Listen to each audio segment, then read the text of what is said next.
Boa noite, povo de Deus. Boa noite, arautos do Senhor Jesus. Sejam muito bem-vindos a mais um Sola Escritura, tá? Essa live que nós fazemos aí de domingo a quinta-feira, buscando fazer a nossa leitura diária bíblica, refletindo na mesma, tá? A gente criou o projeto aí de tentar ler a Bíblia em um ano. A gente viu que vai se estender pelo menos por um ano e meio, porque a gente não está conseguindo fazer os 5 capítulos aí. A gente reduziu para 2 e tem dia que a gente só lê um, né? Mas o importante é estarmos lendo com cuidado, tirando as aplicações e aplicando em nossa vida, e com isso aprendendo a palavra, não somente fazendo uma leitura rápida, mas estamos refletindo, meditando e extraindo ensinamentos para as nossas vidas. A paz do Senhor, Kate, Deus abençoe a sua vida. Paz Senhor, Neto, Rob, Newton, Antônia, Deus abençoe cada um de vocês. Deixa eu alertar aqui o grupo de que a live está ao vivo. Vai que alguém... Ô Senhor, não fale isso não. Ih, não vai dar. Esposa, se você estiver por aí, não tem como abrir o WhatsApp, eu preciso usar o celular para abrir o WhatsApp. Eu não vou conseguir abrir o WhatsApp. Não vai dar para alertar o pessoal, infelizmente. Quem lembrar, lembrou. Temos aqui, né, gente, de domingo a quinta-feira. O pessoal já sabe, às 9h30, né? E não precisa estar lembrando todo santo dia, colocando aviso, a live tá ao vivo e tal, né? Mas infelizmente deu bug aqui no computador, não consegui abrir. Paz Senhor, Antônio, Deus abençoe sua vida. Fala aí, cidade de origem, estado, em nome de Jesus. Neto, me fala aí, cidade de origem, estado também. Enquanto aí vocês estão respondendo, toque aí no coraçãozinho para que a live seja impulsionada. Eu vou deixar aqui, o André chegando aí, eu vou deixar aqui uns avisos, né, rotineiros que eu sempre deixo no início da live. Aí no meu perfil existe o que a gente chama link da bio, que é esse Linktree, tá? Toque lá e lá você vai encontrar várias maneiras e formas de abençoar o meu ministério, tá? Que tá começando, para a glória de Deus, né? Já tem um bom tempo que eu digo que tenho caminhada com Cristo, mas oficialmente está começando agora. E aqui tá, quando você toca ali, você vem para essa página onde tem meu e-book, Procura-se pela Masculinidade. Somos afiliados à Amazon, você pode comprar alguma coisa na Amazon e usar o nosso link de afiliado. Temos o nosso grupo do WhatsApp, tá? Onde a gente compartilha aí conteúdo cristão ali dentro desse grupo. E a Jornada ao Santuário é a nossa mentoria quinzenal que nós estamos fazendo começou em novembro, início de dezembro, e nós já estamos indo para a 5ª mentoria e possivelmente vai durar boa parte deste ano aqui. Em 15 dias nós temos a mentoria estudando a palavra de Deus, conduzindo os amados à jornada aos santuários, para que eles possam se examinar e avaliar se realmente já chegaram ao santuário ou não, possam perceber esta realidade. Toca lá e passa a saber a respeito do que é o Jornada ao Santuário. Hoje nós vamos ler os capítulos 48 e 49. Creio que vai dar para poder fazer os 2 capítulos hoje, porque eles são sucintos, eles são... basicamente eles tratam quase que a mesma coisa. Então não vai ter nada de tão complicado. São pequenos os capítulos, né? Poucos versículos, então creio que vai dar para ler os 2 nesta live. A esposa chegou aí, por favor, esposa, compartilhe o link lá da live, nos avisos, nos avisos, lá no grupo de aviso, copia lá o link que compartilhei ontem e joga lá de novo hoje. Você pode, eu acho que você dá para você copiar, acho que dá para você copiar, não dá para você postar, né? Não dá para postar, só eu que posto. Não vai dar para postar, não tem como. Luiz, paz Senhor, varão, Deus abençoe sua vida. Amém, gente? Vamos orar agradecendo ao Senhor por essa oportunidade, por essa live. Depois começaremos a ler ali o capítulo 48 de Gênesis. Nós começamos ali no início do mês de janeiro, nós começamos Gênesis 1. Agora já estamos entrando em fevereiro, né? Já entramos em fevereiro, dia 7 hoje, e estamos quase terminando o primeiro livro da Bíblia, tá? Para você ver que a gente já andou um bocado. São 50 capítulos, a gente vai estar terminando amanhã o livro de Gênesis, e nessa semana a gente já entra no livro de Êxodo. E vamos dar tempo ao tempo e ir estudando aos pouquinhos. Algum dia Deus vai nos abençoar, a gente vai terminar aí, se Jesus não voltar antes, a leitura desta Bíblia, dessa palavra. Neto, São Paulo, capital, Deus abençoe, varão. Vamos orar agradecendo a Deus por hoje. Pai amado, aqui estamos ao Senhor, viemos lhe render graças nesse dia. Obrigado pelo cuidado que o Senhor tem tido para conosco no dia a dia. Obrigado pelas providências, as nossas necessidades, ó Deus. Somos gratos a Ti, Senhor, principalmente por aquilo que o Senhor fez em Cristo Jesus para conosco. Obrigado por tão bendita e maravilhosa salvação, Senhor, a qual não merecíamos, mas por Tua infinita graça, por Teu infinito amor, o Senhor assim enviou Seu Filho e jogou todas as nossas culpas sobre Ele, o puniu em nosso lugar, e por meio da fé e da graça, através deste sacrifício, somos redimidos, comprados com o sangue de Cristo, e podemos agora desenvolver um relacionamento verdadeiro, real, unido a Ti pelo Espírito Santo. Então que o Senhor venha estar assim nos abençoando nesse dia, nos conduzindo, nos dando sabedoria do alto. Se houver alguém que não tenha tido encontro pessoal com Cristo Jesus ainda, toque em seus corações, se revele poderosamente, ó Pai. Use da Tua palavra, use desta live como instrumento para a propagação da verdade, para que o pecador tenha oportunidade de arrependimento. Obrigado, Senhor, por hoje, ser conosco assim, nos conduzindo, nos abençoando. É no nome de Jesus que oro. E todos dizem amém. Amém, gente. Capítulo 48. Acho que o capítulo 47 termina Jacó pedindo a José que o enterre na terra dele, né? É assim que conclui o capítulo 47 ali, tá? E já no capítulo 48, verso 1, a gente percebe que Jacó adoece, né? Verso 1: E aconteceu depois dessas coisas que alguém disse a José: Eis que teu pai está enfermo. Então tomou consigo seus 2 filhos, Manassés e Efraim. E alguém participou a Jacó e disse: Eis que José, teu filho, vem a ti. E esforçou-se Israel e se assentou-se sobre a cama. E Jacó disse a José, quando José chegou com os filhos, né, para visitar o pai que estava doente: O Deus Todo-Poderoso me apareceu em luz na terra de Canaã e me abençoou. É a primeira vez que a gente recebe uma informação a respeito de como Deus se manifestou ao falar, né? Geralmente ele fala: Deus apareceu em sonho, Deus veio falar comigo, Deus me disse, mas não fala como é que Deus falou, qual é a situação, qual o contexto, o que aconteceu, não fala, né? Aqui é a primeira vez que a gente vê Jacó comentando de que maneira, de que forma Deus apareceu ao se comunicar com ele. E ele fala: o Deus Todo-Poderoso me apareceu em luz. Então ele recebeu uma visão, possivelmente ali, uma manifestação sobrenatural, igual a transfiguração de Cristo no monte, quando ele se revela com um corpo glorificado, quando o contexto espiritual que não está patente aos nossos olhos naturais, o mundo espiritual se abriu diante ali dos apóstolos, eles viram Cristo glorificado, tá?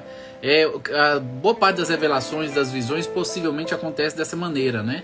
Deus permite que aquele que está recebendo a visão tenha um contato com o mundo espiritual, tá? E aí aqui ele solta justamente essa informação de que Deus no passado falou com ele, e quando falou com ele, ele apareceu para ele no meio de uma luz, tá? Qual foi o outro personagem na Bíblia que teve um encontro com Deus no meio de uma luz? Antônia falou que era a cidade de Macapá.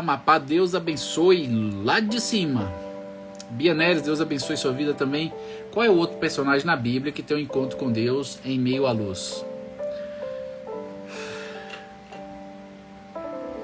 Isso, Andréia, glórias a Deus, né? Ele relata que uma luz lhe apareceu, que lhe cegou, né? Deixou ele cego momentaneamente, e ele ouviu do meio dessa luz Jesus bradando: Paulo, Paulo, por que me persegues, né? Louvado seja Deus, né? A gente vê aqui um segundo momento na Bíblia, a gente vai ler isso ainda daqui a alguns 8, 9, 10 meses. Daqui um ano a gente chega em Atos, né? Se Jesus não voltar antes, se Deus não me levar, a gente vai ter oportunidade de chegarmos a esse momento aí que a gente falou aqui agora. Verso 4. E me disse, eis que te farei frutificar e multiplicar e tornar-te-ei uma multidão de povos e darei esta terra à tua descendência depois de ti em possessão perpétua. Aqui ele recebe a mesma promessa que Deus deu a Abraão, que Deus deu a Isaac, e agora Deus deu para ele, né? Ele está repetindo a promessa, falando para José que possivelmente ele também carregaria, tá? Essa promessa sobre os lombos. E aí ele vai discorrer de como é que José carregará essa promessa em seus lombos. Aí ele vai dizer agora no verso 5: agora, pois, os teus 2 filhos que te nasceram na terra do Egito, antes que eu viesse a ti no Egito, são meus. Ele adota os netos. Fala, os seus 2 filhos agora são meus filhos, tá? Efraim e Manassés serão meus, como Rúben e Simeão. Então, ele meio que está colocando aqui os filhos de José no lugar, em termos de hierarquia, no lugar de Rúben e Simeão, tá? Então Rúben e Simeão vão perder os postos aí de filhos mais velhos, e Efraim e Manassés é que vão assumir aí este lugar, tá? A gente vai ver lá na frente o porquê disso. Possivelmente, claro, Jacó ficou sabendo de todo o contexto do que aconteceu com José, do porquê ele ter parado no Egito, ficou sabendo que os filhos fizeram com ele, possivelmente ele ficou sabendo, e agora no final da sua vida, próximo à morte, ele quer retribuir, ele quer compensar de alguma maneira o tempo de aflição que José viveu, e dessa forma honrando ele, tá? Honrando José, tomando os filhos dele, os netos, né, como filhos, justamente para poder abençoá-los assim, né? Elevá-los a um grau acima na realidade, tá? Então, verso 6: mas a tua geração que gerarás depois deles será tua. Então, eles agora são meus filhos, não são meus netos, eles são meus filhos, eu vou os adotar, e no grau de hierarquia eles vão ficar no lugar de Rúben e de Simeão, tá? Eles vão ser os primeiros. Segundo o nome de seus irmãos serão chamados na sua herança. Então ele vai estar lá incluído como irmãos dos demais, né? Os filhos de José serão tratados como irmãos dos outros, dos demais ali. Verso 7: vindo, pois, eu de Padã, morreu-me Raquel no caminho, na terra de Canaã, vendo ainda pequena distância para chegar a Efrata, e eu a sepultei ali, no caminho de Efrata, que hoje a gente conhece como Belém. Belém Efrata, né? De ti sairá aqueles que vêm desde os dias da eternidade. É a promessa que está lá. Qual é o livro? Sumiu qual é o livro, gente. A profecia apontando para o nascimento de Cristo em Belém. Quem lembra aí de qual é o livro da Bíblia, coloca aí, por favor. Que agora eu não estou lembrando de cabeça, tá? Então Raquel foi sepultada próximo a Belém. Ele estava indo para Canaã. Não é Isaías não. Isaías capítulo 9 fala que de uma virgem nasceria o Messias, né? O Messias viria de uma virgem. É lá que fala sobre isso. Deixa eu pesquisar aqui. Pesquisar. De ti, Belém, Efrata. De ti, Belém, me sairá. Miqueias 5:2. Miqueias 5:2. Está escrito lá em Miqueias 5:2. E tu, Belém Efrata, posto que pequena entre os milhares de Judá, de ti me sairá o que será Senhor em Israel, e cujas origens são desde os tempos antigos, desde os dias da eternidade. Está falando de Jesus, o nascimento de Cristo. Em Isaías fala a respeito do filho que vai nascer de uma virgem, né? Voltando aqui. Verso 8. E Israel viu os filhos de José e disse: quem são estes? E José disse a seu pai: estes são meus filhos que Deus me deu, me tem dado aqui. E ele disse: peço-te, traze-mos aqui para que eu os abençoe. Miqueias 5:2, viu, André? Guarda aí, 5:2. Verso 9. E José disse a seu pai: eles são meus filhos que Deus me tem dado aqui. E ele diz: peço-te, traze-mos aqui para que eu os abençoe. E os olhos de Israel, porém, estavam carregados de velhice, já não podia ver. E fê-los chegar a ele, beijou e os abraçou. E Israel disse a José: eu não cuidara ver o teu rosto, eis que Deus me fez ver também a sua descendência. Né? Deus é um Deus misericordioso, é um Deus que tudo pode. Moisés estava morto e voltou à vida. E não somente voltou à vida, como havia filhos, havia gerado netos para Jacó. Então Jacó estava aqui muito grato a Deus. E Deus é aquele que nos concede e responde e traz à existência coisas muito maiores do que aquilo que nós pensamos e desejamos, né? De um filho morto a um filho com netos é uma coisa extraordinária. Extraordinária. E Israel estava aqui grato a Deus por essa oportunidade. Louvado seja o Senhor. Verso 12. Então José os tirou dos joelhos de seu pai e inclinou-se à terra diante da sua face. José ali se prostrou se ajoelhou diante do pai e tomou a ambos. Pegou um filho, né? Pegou a Efraim na sua mão direita. José se ajoelhou diante do pai e na direita dele ele colocou Efraim e na esquerda dele ele colocou Manassés, tá? E ele estava de frente com o pai. Então quem está à direita aqui de José está à esquerda de Jacó, que está sentado à frente, né? Porque Jacó está ao contrário, está de frente. Então é o oposto, né?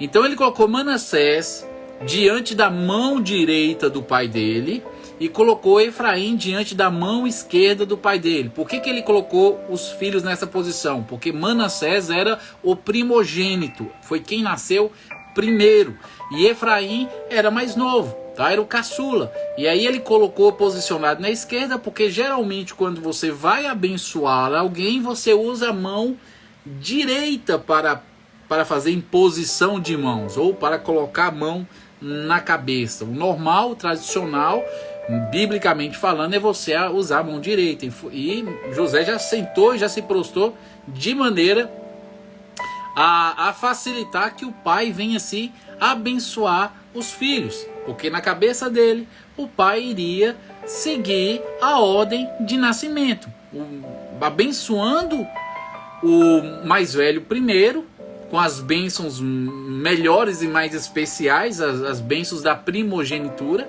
e em seguida iria abençoar o mais novo, tá? Só que ocorre o oposto. Jacó cruza os braços. Então, em vez de levar a mão para frente e colocar a mão em cima da cabeça de Manassés, ele inverte e coloca a mão direita na cabeça de Efraim e a mão esquerda na cabeça de Manassés. Então a mão direita ficou sobre o mais novo, onde ele ia dar a bênção ali da primogenitura na cabeça do mais novo, tá? A gente vai ver aí que José tenta até persuadir o pai a destrocar as mãos, mas o pai fala que quer isso mesmo, que ele quer abençoar o menor e não o maior, porque o menor iria crescer mais do que o primogênito, do que Manassés. Vamos continuar a leitura aqui, vocês vão ver isso. Então José Então tomou José a ambos, a Efraim na sua mão direita, a esquerda de Israel, e Manassés na sua mão esquerda, a direita de Israel, e fê-los chegar a ele. Mas Israel estendeu a mão direita e a pôs sobre a cabeça de Efraim. Ele trocou. Em vez de ele levantar, ele virou para o lado. E colocou a mão na cabeça de Efraim, que era o menor, e a sua esquerda sobre a cabeça de Manassés, dirigindo as suas mãos propositadamente, não obstante Manassés ser o primogênito, tá? Percebemos aqui que nem sempre a lógica acontece, né? Deus tem abençoado os que não são desde o início. Se você for parar para pensar, né?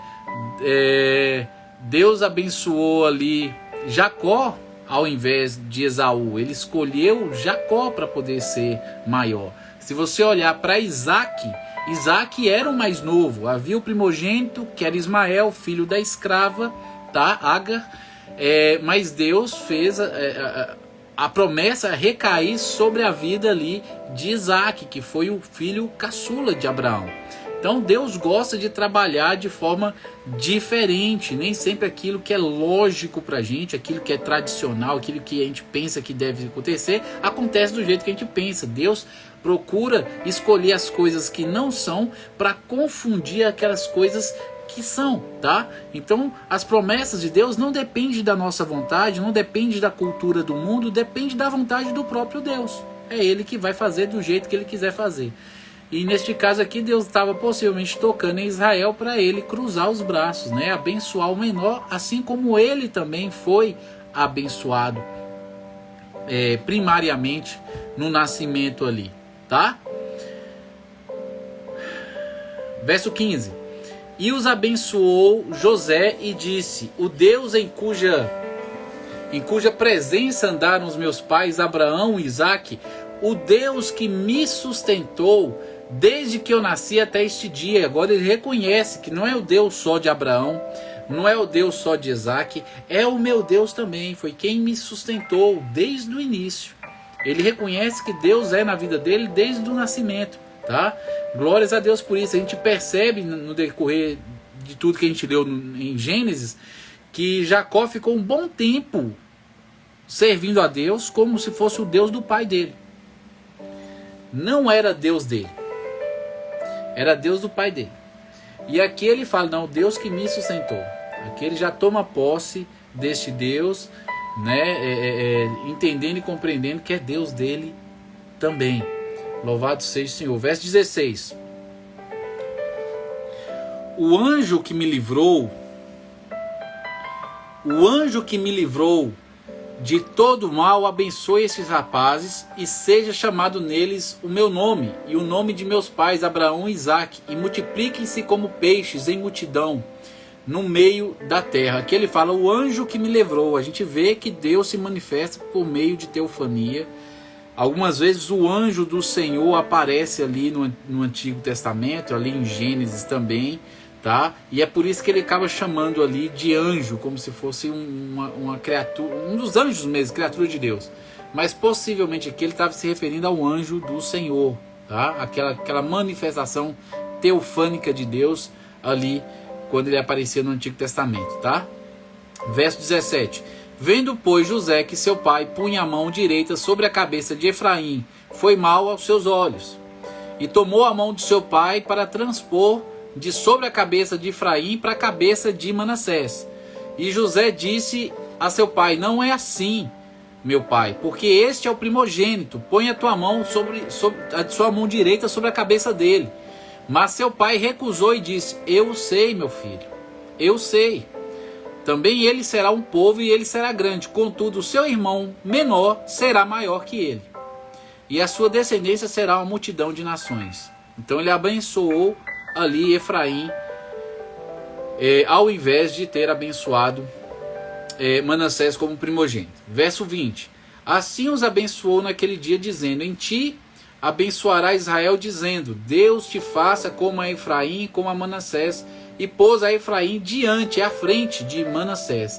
Ele está aqui abençoando os filhos de José e fala que Israel no futuro venha falar de vocês, lembrar de vocês e render graças e abençoar pessoas, dizendo que aconteça com você a mesma coisa que aconteceu com Efraim, a mesma coisa que aconteceu com Manassés, que vocês sejam lembrados e este momento de bênção seja lembrado de maneira que vire parte da cultura esse ditado, né? Quando eles forem abençoar, quando Israel, o povo de Israel for abençoar alguém, fale que aconteça com você aquilo que aconteceu com Efraim, aquilo que aconteceu com Manassés lá, né? Quando eles receberam a bênção da parte de Jacó.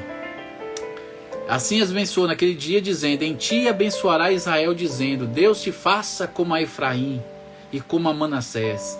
E pôs a Efraim diante de Manassés. Verso 21. Depois disse Israel a José: eis que eu morro, mas Deus está convosco, e vos fará tornar a terra dos seus pais. Eles estavam no Egito, e aqui ele está dizendo que em algum momento eles voltariam para Canaã. Deus já havia profetizado e prometido isso, mas eles teriam que passar um tempinho ali ainda, né? Deus havia falado que eles seriam escravos em terra alheia. Essa profecia iria se cumprir ainda. Mas Israel já estava avisando aqui que em algum momento eles iriam retornar para receber de Deus a promessa da terra de Canaã que foi dada a Abraão, Isaque e Jacó. Verso 22.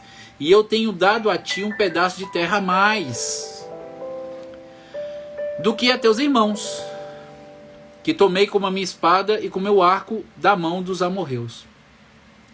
Aqui eu vejo que esse pedaço de terra a mais é justamente a situação de ter adotado os 2 filhos de José. José era ia receber uma só medida de terra. Só que agora José sai do lugar e quem entra no lugar dele são os filhos dele, Efraim e Manassés. Então, ao invés dele receber uma porção de terra, agora, por causa dos filhos, ele receberia porção dobrada, né? Dois, né? Um pedaço a mais de terra aí na herança, porque os filhos o representariam ali na divisão dos bens depois que Jacó morresse, tá? Deus abençoe a Aparecida, Luiz, Regina, que vocês estão passando aí. Deus abençoe a vida de cada um de vocês. Então, verso 48, gente. Termina o 47 ali. Deixa eu beber uma aguinha. Ufa!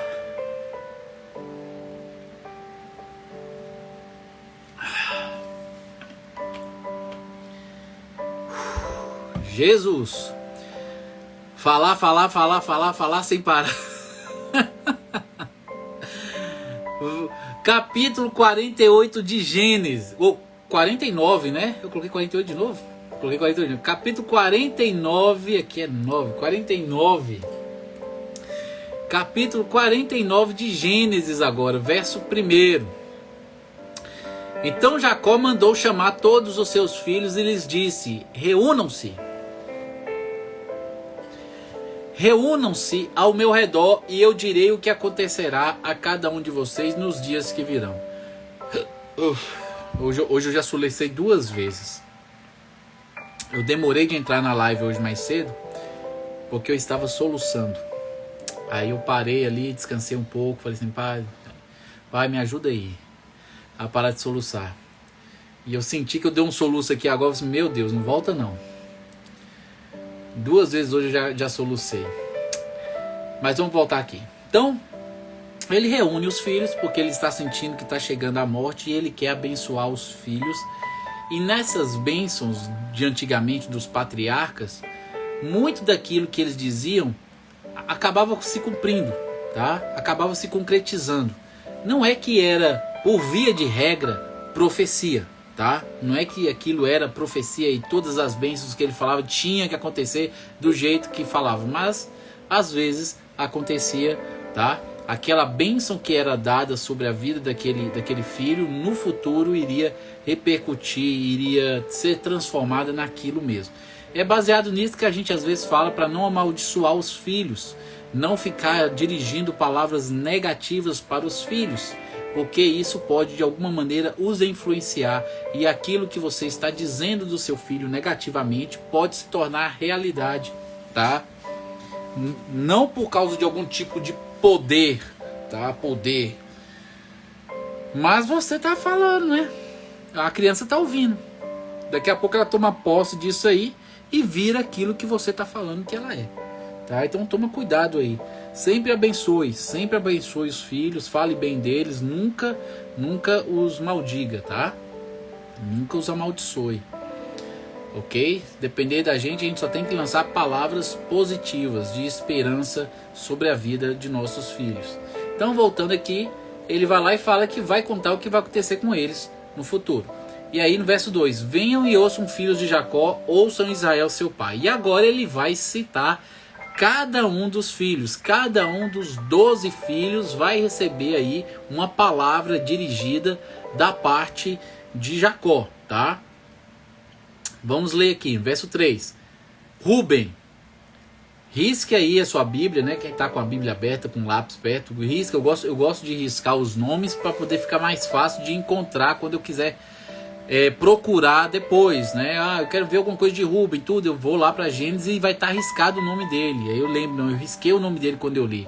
E aí eu procuro e acho com mais facilidade, tá? Eu gosto de riscar momentos oportunos ali, importantes, para justamente fazer um asterisco do lado, escrever lá em cima o tema do contexto ali, daquilo que eu refleti naquela passagem, porque aí no futuro, quando eu vou buscar, já está ali uma anotação feita para poder eu lembrar e achar com mais facilidade. Então, verso 3, Rúben, você é meu filho mais velho, minha força, o filho da minha juventude vigorosa, é o primeiro em importância e o primeiro em poder, porque ele era o primogênito.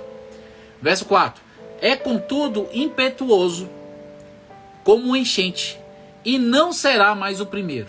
Aqui Jacó já deixa claro que ele não vai ser mais o primogênito. E por que ele não vai ser mais o primogênito? Pois deitou-se em minha cama e desonrou meu leito conjugal. A gente sabe, a gente leu lá em Gênesis 35, verso 22, que Rúben fez sexo com a concubina de Jacó, a Bila, né? Que era ali a serva de Raquel, no qual Jacó tinha 2 filhos com ela. E Rúben foi lá e fez sexo lá com não é madrasta dele, né? Porque ele tinha uma mãe ali, mas fez com a concubina do pai. Então ele maculou ali o leito conjugal do pai. Por causa disso, ele estava sofrendo a pena neste momento aí. E não seria mais tratado como primogênito. O primogênito aparentemente passou a ser Efraim. Lembra que Efraim entrou no lugar de Rúben e Manassés entrou no lugar de Simeão, lá no início do capítulo 48, quando a gente leu. Tá? Então aqui ele ratifica a decisão que ele tomou de colocar Efraim como primogênito ali. Tá? O motivo justamente porque ele se deitou com uma das esposas de Jacó. Verso 5. Simeão e Levi são iguais em tudo. Suas armas são instrumentos de violência. Que eu jamais esteja presente em suas reuniões e nunca participe de seus planos, pois em sua ira mataram homens e por diversão aleijaram bois. Maldita seja sua ira, pois é feroz. Maldita sua fúria, pois é cruel. Eu os espalharei entre os descendentes de Jacó. Eu os dispersarei por todo o Israel. Tá? Aqui a gente sabe o que aconteceu com Simeão e Levi, quando Dina, a irmã, foi estuprada ali em Siquém, pelo filho, né? Por Siquém, ali foi estuprada ali. A gente sabe que eles fizeram um acordo de fazer o casamento se todos os homens se circuncidassem, e aí todos aceitaram serem circuncidados, e no terceiro dia, o dia em que a inflamação estava mais complicada, mais difícil, mais dor, Simeão e Levi foram lá na cidade de Siquém e matou todos os homens que estavam lá, tá? E é por isso que Jacó está dizendo que eles são perigosos, né? Que eles se iram, que eles têm uma fúria maldita, porque Jacó acabou tendo que sair dali fugido, por conta do que os filhos fizeram, para tentar ali cobrar o estupro que a irmã deles sofreu por Siquém, que era o príncipe da cidade ali, tá? Todos foram mortos. E aí ele fala que vai dispersar a descendência de Simeão e dispersar a descendência de Levi.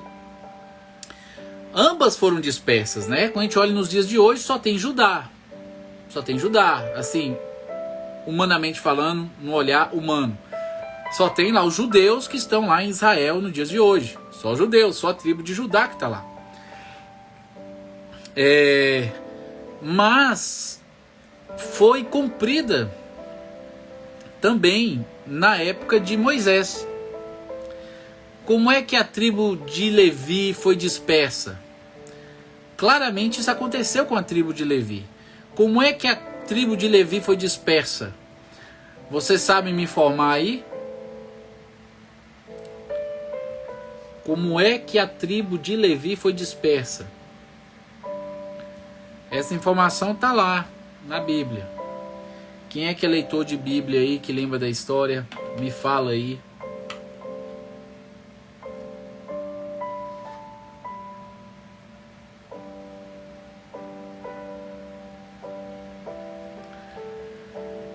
Quando é que a tribo de Levi foi dispersa? Gente? Quando é que a tribo de Levi foi dispersa? E isso aconteceu literalmente já naquela época lá no Antigo Testamento. Ninguém sabe. Daqui a alguns dias a gente vai saber. A gente vai ler e aí eu vou lembrar dessa profecia aqui de Jacó, e aí eu vou falar para vocês, está vendo aqui, ó, isso aqui é o cumprimento que Jacó falou lá atrás, tá? Então, verso 8 ele fala de Judá. E Judá, a gente sabe que é de Judá que vai vir Jesus, né? Jesus é o leão da tribo de Judá.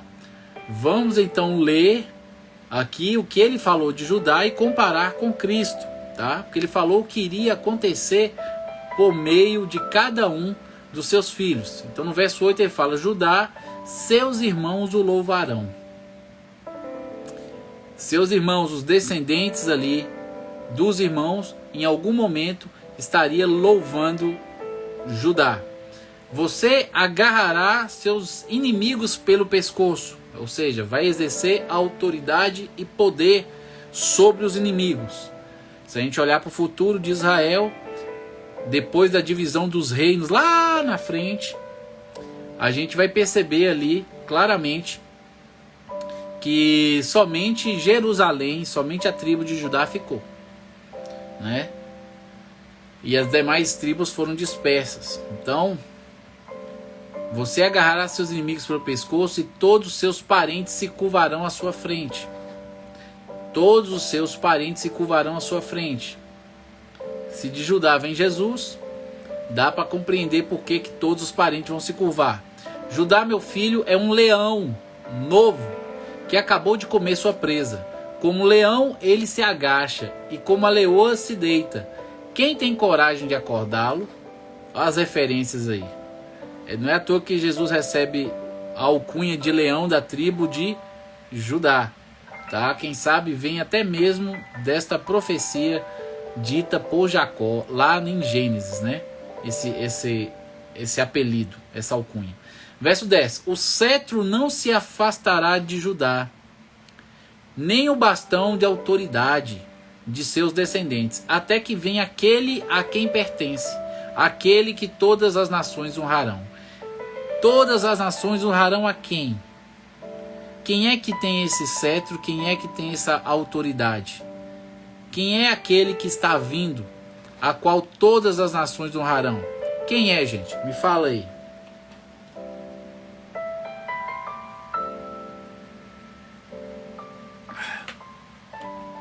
Quem é, gente? Deixa eu ver se vocês estão acordados, porque eu estou falando aqui, só eu estou falando. Ai, imagina quando a gente for ler as genealogias, né? Lá no livro de Números. Ah, Senhor da glória. Jesus, né, gente? Jesus. Jesus é que vai receber esse cetro aí, essa autoridade. É Jesus e quem que estamos esperando, que está vindo, né? Aquele a qual no milênio todas as nações irão adorar. A Cristo, Jesus. Louvado seja o Senhor. Verso 11. Ele amarra seu potro a uma videira, seu jumentinho a uma videira seleta. Lava suas roupas em vinho, suas vestes no sangue das uvas. Essa passagem me fez lembrar das vestes salpicadas de sangue, que é dito em Isaías e é dito lá em Apocalipse, né? Jesus vai estar com essas vestes salpicadas de sangue. Seus olhos são mais escuros que o vinho, seus dentes mais claros que o leite. Essa aqui é a profecia que fala a respeito de Judá e a gente vê que casa muito bem com aquilo que Cristo vai receber, né? Que vai trazer existência em Jesus Cristo, né? A gente vê que realmente casa com ele. E a partir de agora vai ser citado os filhos menos conhecidos: Zebulon, Issacar, Dan, Gade, Asser, Naftali. A gente vê que durante o Gênesis praticamente todo, quase não se falou desses filhos. Quase não se falou deles. Então a gente não sabe muito como era a personalidade, como é que eles se comportavam, como eles agiam, porque as escrituras não dão ênfase aos filhos aqui da escrava, né? Das escravas. Tem 2 aqui, mais 2 são 4, né? Mas tem 2 aqui de Lia ainda, aqui no meio. A Bíblia fala muito pouco deles, tá? Eu nem vou ler, tá? No verso 13 está falando sobre o Zebulun, 14 está falando sobre Issacar, Dan está no verso 16, no verso 19 Gade e no verso 20 Asser, no verso 21 Naftali. Aí no verso 22 vem José, tá? E aí José recebe 5, 1, 2, 3, 4, 5 versículos só de bênção para José, né? Não é à toa, é o filho querido de Jacó, ainda mais depois de passar por esse perrengue todo, sobreviver a ele e ser o instrumento usado por Deus para salvar a todos. Então, se José já tinha uma autoestima, se o pai já considerava bem o filho José, depois disso então não tem como, né? Verso 22 ele fala de José. José é a árvore frutífera, a árvore frutífera junto à fonte. Seus ramos se estendem por cima do muro. Arqueiros o atacaram brutalmente, olha aí.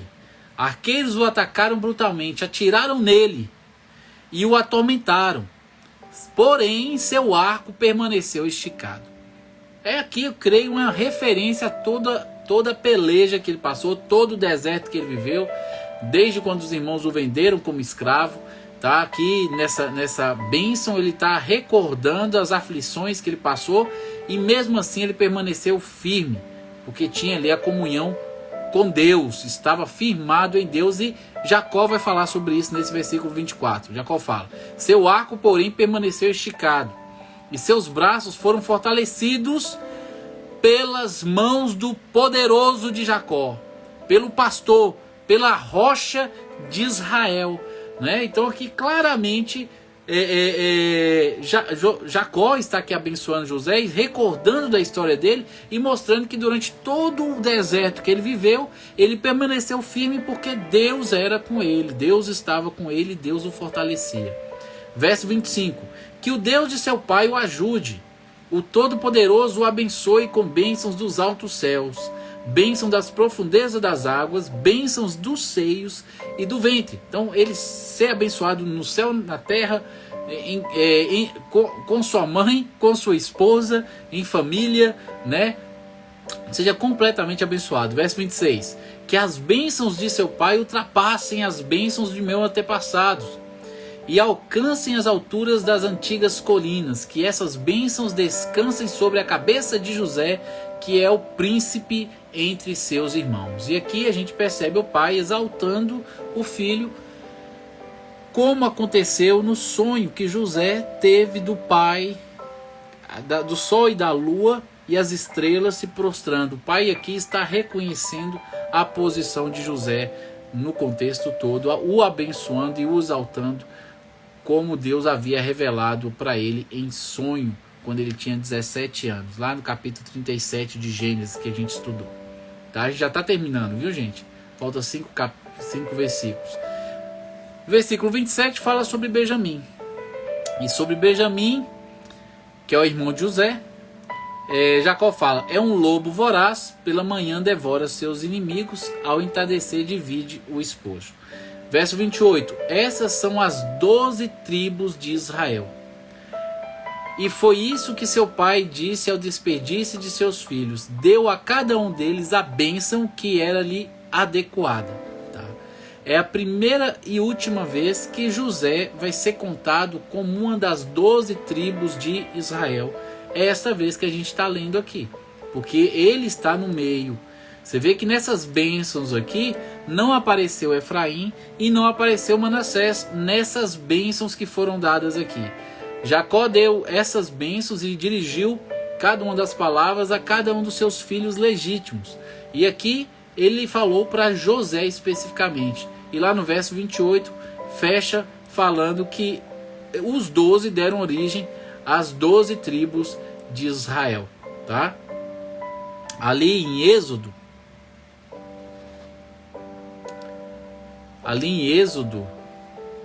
a gente vai descobrir que na realidade é mais do que 12, né? É mais do que 12. São 13. Por que são 13? Alguém sabe me falar aí? Por que são 13 tribos? Por que são 13? E não 12 tribos? Alguém sabe me dar a resposta? Por que são 13 tribos e não 12? Aqui se fala sobre 12, mas a gente vai ver lá em Êxodo que na realidade são 13. Por que são 13 tribos? E sendo 13, por que eles falam que são 12? Por que a Bíblia fala que são 12 se são 13? Vocês concordam que são 13 tribos? Se você concorda, me fala por que são 13 tribos. Alguém aí sabe? Tenta dar a resposta aí para mim. A gente já está terminando, falta só 4 versículos. Isso, Kate, por causa dos filhos de José. José era um. Então com José eram 12. Davam 12 tribos. Só que José sai e entra Efraim e Manassés. Então agora era 11 mais 2, 13. Mas por que em Êxodo continua falando as 12 tribos de Israel? Se a gente sabe que agora são 13. Agora são 13. Agora eu quero a resposta do porquê que permanece falando que são 12 tribos, ao invés de serem 13 tribos. Por quê? Qual é a resposta para isso? Por que a Bíblia não fala que são 13 tribos, continua falando que são 12 tribos?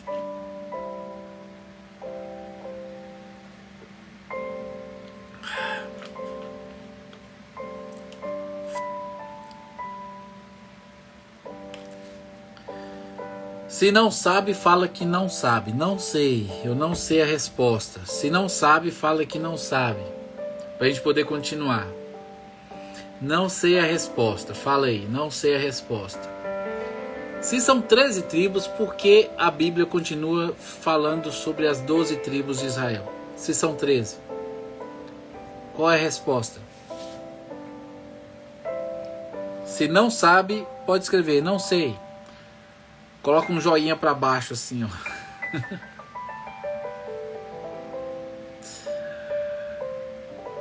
Sabe, Kate? Você sabe?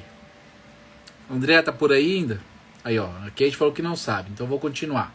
A gente vai descobrir lá na frente, viu, Kate? Quando chegar lá na frente, a gente vai ler alguma coisa e eu vou lembrar para vocês e vou mostrar para vocês porque sendo 13, ainda continua chamando de 12, tá? Eu vou explicar para vocês lá na frente. Em Êxodo, lá pro meio de Êxodo, a gente vai ficar sabendo disso aí, tá bom? Possivelmente em Êxodo. Vamos lá. Verso 29. Em seguida, Jacó lhes deu a seguinte instrução: em breve morrerei e me reunirei a meus antepassados. Sepultem-me com meu pai e com meu avô na caverna no campo de Efron, o Etita. É a caverna Macpela, perto de Manre, em Canaã, que Abraão comprou do Etita como sepultura permanente, onde Abraão sepultou Sara, tá? Depois ele foi sepultado lá. Aí no verso 31 ele fala: ali estão sepultados Abraão e sua mulher Sara. Ali também estão sepultados Isaque e sua mulher Rebeca. E ali sepultei quem? Raquel? Uai, Abraão sepultou Sara, Isaque sepultou Rebeca. A lógica seria Jacó sepultar quem? Ele teve 4 esposas. 4. A lógica seria Isaque sepultar quem? Ô Isaque, ó. Jacó sepultar quem? Quem Jacó deveria sepultar?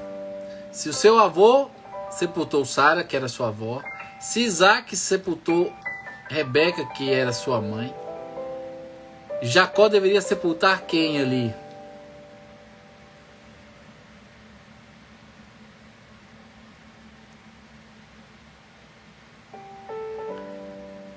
Ao meu ver, pela lógica, teria que ser Raquel, né, gente? Mas aqui no versículo 31 ele fala: ali sepultei Lia. Lia foi a primeira esposa de Jacó, né? Mesmo tendo recebido ela através de um engano,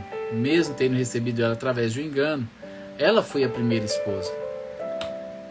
E a Bíblia não relata se Lia... Aí, agora eu tô com dúvida. Eu tô com dúvida. Eu acho que falou sim. Eu acho que agora eu não vou lembrar onde é que tá a passagem. Deixa eu ver aqui. Lia morreu.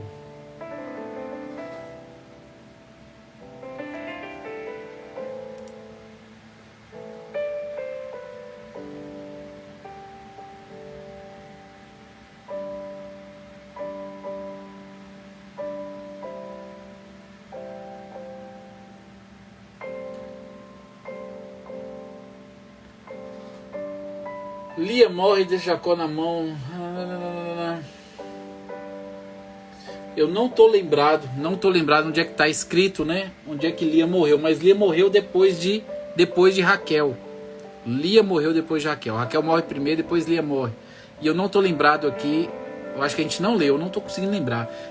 A gente leu, tem algum versículo que fala na Bíblia onde Lia morreu, com quantos anos morreu? Eu acho que não, acho que a referência da morte dela só acontece aqui, se eu não me engano. Eu não estou aqui recordando. Estou recordando de Raquel, mas não estou recordando de Lia. Mas Lia foi sepultada e ela foi a primeira esposa, né? Teoricamente deveria ser Raquel, porque era a mulher que ele amava. Mas possivelmente eles estavam longe do lugar onde Abraão sepultou Sara, onde Isaque sepultou Rebeca. Então por isso Raquel foi sepultada na estrada, né? Indo em direção ali a Belém, a Efrata, onde já foi mencionado. Enquanto que Lia acabou sendo sepultada no lugar ali da tradição, ali, o lugar comum ali da família. Lia foi sepultada nesse lugar. Eu achei algo interessante, algo diferente, né? Na minha concepção deveria ter sido Raquel, a mulher que ele amava, que deveria ter sido sepultada, e é para onde ele vai ser, sepultado também, né? Ele vai acabar sendo sepultado do lado de Lia e não do lado de Raquel. Mas já morreu, né, gente? Já morreu. Dessa vida ele não participa de nada mais. Ele não vai nem saber quem é que está do lado dele ou deixa de ter. Nesse sentido, então a gente não tem que se preocupar com isso, tá? Mas eu achei interessante. Na hora que eu terminei de ler, eu falei assim, nossa, é Lia que vai ficar com ele? e não Raquel do lado dele na sepultura, na minha concepção deveria ter sido Raquel, mas a Bíblia está aí relatando que ele enterrou Lia lá e não Raquel, tá? Verso 32, é o campo e a caverna que meu avô Abraão comprou dos hititas, é lá onde é a sepultura aí da família. Verso 33, quando Jacó terminou de dar essa instrução a seus filhos, deitou-se em sua cama, deu o último suspiro e ao morrer reuniu-se aos seus antepassados. E aí a gente termina o capítulo 49. Vai ficar para amanhã apenas o capítulo 50, tá? Eu não vou ler o 50 e entrar já em Êxodo. Não faz sentido. Nós vamos terminar o capítulo 50 amanhã. E aí depois de amanhã a gente entra com 2 capítulos em Êxodo, tá? Amanhã a gente finaliza Gênesis com o capítulo 50. E depois de amanhã nós entramos no livro de Êxodo, ok? Glórias a Deus. Amém. Gente, muito obrigado aí pela presença de cada um de vocês que passaram, que entraram e estiveram aí comigo. Estamos terminando o livro de Gênesis. Amém, André, obrigado. Estamos terminando aí o livro de Gênesis.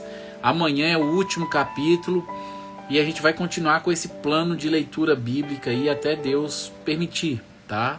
E se ele não me levar antes, a gente vai concluir dentro de um ano e meio aí, a gente vai concluir essa leitura e eu creio que vai ser bênção, porque vai ter conteúdo aqui para qualquer um estudar, tá? Vai ter conteúdo aqui para qualquer um estudar e ter noções básicas e até às vezes um pouco profundas, tá? De contextos aí da Bíblia. Vai ficar aí uma referência boa aqui no perfil. Se você precisar de algum tipo de reflexão, meditação de alguma parte da Bíblia, você vai poder rotineiramente voltar ao perfil e procurar as lives, né? As lives estão lá discriminadas, Gênesis 1, 2, 5, 6, 7, 8, 10. Então, você volta para aquele capítulo que você quer ouvir, toca ali e ouve a reflexão do capítulo, né? Então, até mesmo quando você for pregar, for dar aula, ensinar alguma coisa, quer que alguém tire dúvida a respeito de alguma coisa, a gente vai ter todos os capítulos, todos os livros, todos os capítulos aqui no perfil, para que as pessoas possam ter a oportunidade de meditar, refletir, aprender a palavra de Deus, né? Vai ficar tudo registrado aí, um acervo aí digital, para que as pessoas possam ter noções, quiser ter, né? Às vezes ela não sabe nada, está querendo ter uma noção, vai estar aí, 1 hora de reflexão em cada capítulo, bacana, né? Então, estou construindo aí o acervo digital, que no futuro poderá ser usado por quem quiser e se dispor a vir aqui e ouvir e aprender um pouco da palavra, tá? Vai ficar aí. Então, toda uma vez que você for ler a Bíblia de novo, você pode começar do zero. Você lê a Bíblia e vem cá e escuta de novo aí a reflexão, até de maneira nostálgica. Eu vou estar aqui conversando aqui com a Andréia, conversando aqui com Kate, você vai ouvir a reflexão, vai lembrar da época que a gente estava aqui, né? Lembrar de todo o contexto daquilo que você estava vivendo na sua vida. Vai ficar os registros aí, né? Vai ficar aí registrado, tá bom? Então vamos orar agradecendo a Deus por hoje. Amanhã só o capítulo 50, tá? Pra gente entrar bonitinho em Êxodo depois de amanhã, ok? Vamos orar agradecendo a Deus. Pai amado, aqui estamos, ó Deus, vemos mais uma vez lhe render graças. Obrigado, Deus, por esse dia. Obrigado pela vida de todos que estiveram aqui presentes. Obrigado pela vida de Andréa, de Kate, Mábia e os demais que passaram por aí. Rogo por aqueles que estão sumidos, ó Pai, Dalvani, Patrícia, que o Senhor venha estar trazendo-os de volta, Sidilene, que o Senhor venha estar abençoando assim, os trazendo novamente aqui ao nosso convívio, que eles possam continuar essa caminhada conosco e vá agregando, vá acrescentando as pessoas que o Senhor tem para caminhar, para aprender a palavra de Deus conosco, vá assim trazendo. Obrigado, Deus, por essa oportunidade. Quero apresentar aqui os nossos pedidos, as nossas necessidades. O Senhor sabe do que necessitamos, o Senhor sabe o que temos vivido no dia a dia, cada um de nós. Que o Senhor venha responder às nossas orações de acordo com o seu propósito, de acordo com a sua vontade. Obrigado, Deus, pelas bênçãos a mim manifestadas. Obrigado pelo cuidado que o Senhor tem tido para comigo. Em tempo oportuno vou dar um novo testemunho aqui para os irmãos. Vou aguardar um pouco mais, mas obrigado, Deus, por toda a providência. Eu sou muito grato aí por tudo que o Senhor tem feito em minha vida. Vá assim nos abençoando, nos conduzindo, nos levando cada vez mais em sua direção, nos santificando, nos capacitando para que possamos ser instrumentos de justiça em tuas mãos, a propagar o evangelho onde quer que o Senhor nos coloque. Continua assim nos capacitando, pois não somos nada sem ti, nada podemos fazer. Obrigado por esse dia, obrigado por essa live, obrigado por essa reflexão, que possamos praticar aquilo que temos aprendido, possamos vivenciar e que o Senhor venha nos usar para ensinar outras pessoas o caminho que deve andar. Se conosco, nos abençoando, é no nome de Jesus que oro, e todos dizem amém. Amém, gente. Amanhã, tá? Às 9h30, live 23, vamos meditar somente no capítulo 50 de Gênesis para finalizar o livro de Gênesis. E aí, no outro dia, a gente vai começar o livro de Êxodo. Esteja conosco, tá? Um grande abraço, Deus abençoe e vejo vocês amanhã, tá? Fui. Boa noite para todo mundo.